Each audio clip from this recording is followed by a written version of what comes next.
حضرت عبداللہ ابن مبارک فرماتے ہیں، ابن قدامہ نے لکھا ہے، فرماتے ہیں بارش نہیں ہوتی تھی مکے میں، قحط پڑ گیا تو سب لوگ مسجد الحرام سے باہر کھلی جگہ میں نکلے دعا کرنے کے لیے، سب اپنی اپنی دعائیں کر رہے تھے۔ تو میں تھوڑا باہر ہوا تو اچانک ایک غلام آیا، کالا سیاہ رنگ،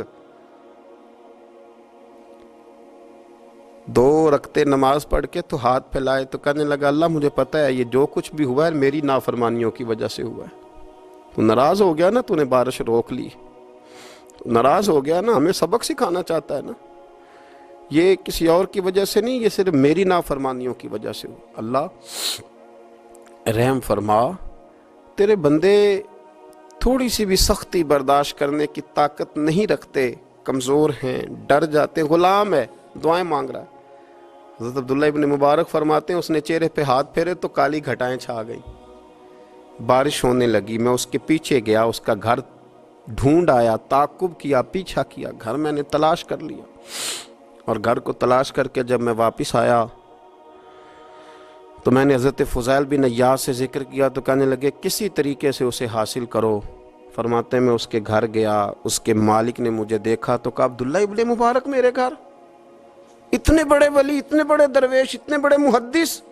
میں نے کہا تیرا غلام چاہیے۔ اس نے کئی غلام دکھائے، میں نے کہا نہیں یہ نہیں۔ اس نے کہا یہ بڑے بڑے اچھے ہیں، کوئی سے بھی آپ لے لے، خرید لے۔ میں نے کہا نہیں۔ پھر وہ لاغر صاحب، وہ کمزور صاحب، وہ ضعیف سا نکل کر کے آیا۔ میں نے کہا یہ مجھے دے دو، تو کہنے لگا یہ تو بیچارہ بے ضرر سا آدمی ہے، کیا لے کے کریں گے؟ میں نے کہا نہیں مجھے یہی چاہیے۔ میں اس کو ساتھ لے کے چلا تو رستے میں پوچھنے لگا آقا میرے اندر تو کوئی ایسی بات نہیں تھی، مجھے کیوں خریدا؟ آپ مجھ سے کیا خدمت لیں گے؟ تو عبداللہ ابن مبارک فرمانے لگے میں نے کہا کوئی خدمت بھی نہیں لوں گا، میں تو خود تیری خدمت کروں گا، میں تیرا بیاہ کراؤں گا، تیرے لیے مکان بناؤں گا، میں تیری خدمت کروں گا۔ میں تیرا اور تیرے رب کا رشتہ دیکھ چکا ہوں، میں تیرا اپنے مالک کے ساتھ جو تعلق ہے اسے دیکھ چکا ہوں۔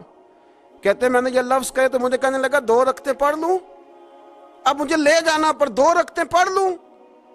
کہتے میں نے کہا پڑھ لو۔ تو 2 رکعتیں پڑھنے کے بعد میری طرف دیکھ کے کہنے لگا آقا مجھے اپنا حق معاف کر دینا، میں خدمت نہیں کر سکا۔ پھر کہنے لگا اللہ راز تو کھل گیا، اے اللہ راز تو کھل گیا، اللہ تیرا میرا معاملہ تھا، راز تو کھل گیا، راز تو کھل گیا، اللہ راز تو کھل گیا۔ میں سراپا مخزن راز تھا، میں رہا تھا مدت و راز میں، یہ تو تیرا شوق کے دید کشاں کشاں مجھے کھینچ لایا مجاز میں، اللہ راز کھل گیا۔ یہ لفظ کہتے کہتے کہتے کہتے اس شخص نے کلمہ پڑھا اور اس کی روح پرواز کر گئی، اس کی روح ہی پرواز کر گئی۔ تو کبھی ان کمزوروں کے ذریعے بھی اللہ کو منایا جا سکتا ہے، تو رب کو منانے کی کوشش کریں، اس کے حضور عجز کی کوشش کریں۔